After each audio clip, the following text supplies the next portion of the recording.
এটা এখানে দেখেন, এখানে দেখেন 2 ঘাট স্টিচ হয়েছে। তার কারণ হচ্ছে এখানে আমার লাইট অন করা আছে 2 ঘাটে, এটাকে আমাকে 4 স্টিচে নিয়ে যেতে হবে। এই 4 স্টিচে কতবার মিডিল স্ট্রোক করা আছে? 32 বার।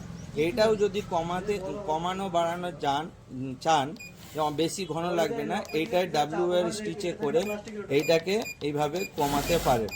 তখন আপনার স্টিচটা ঘন পাতলা করা যাবে, মানে নিডল স্ট্রোকটা বাড়ানো কমানো দিয়ে ওকে করে সেভ করতে হবে।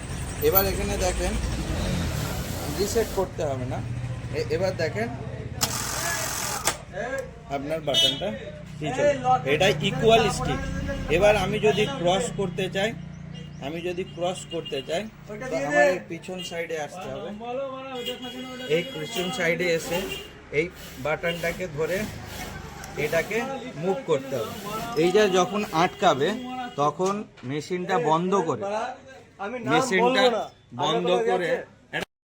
মেশিনটা অফ করে এই হাতের চাকাটা মুভ করতে হবে। দেখেন এটা ইজিলি আসছে।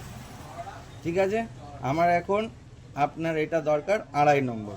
এই 2.5 নম্বর ক্রসে রাখলাম। ঠিক আছে, এখানে এটা লক আছে, লক হয়ে গেল আমার স্টিচ। এবার মেশিনটা আমি আবার অন করব। এই অন করলাম।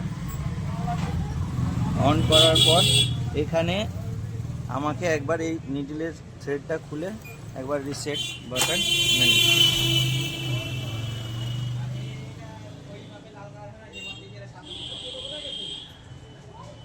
সময় দেখে নিতে হবে স্ট্রেট আছে নাকি।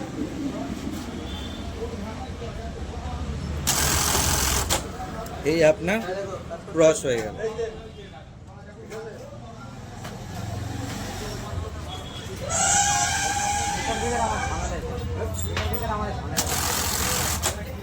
এবার দেখেন এই যে ক্রস স্টিচ হয়েছে, এইটাকে যদি আপনি আরো ঘন করতে চান তখন এই 4 বাটন সুইচে আবার ক্লিক করবেন। দেখেন এখানে স্লো আছে, এই ডাব্লু করে এটাকে আমি আরো ইনক্রিজ করছি। এটা করলাম 24, 25 দিয়ে ওকে প্রেস করলাম। এরপরে ক্রসটা দেখবেন আরো ঘন দেখাবে। মিডিল স্ট্রোকটা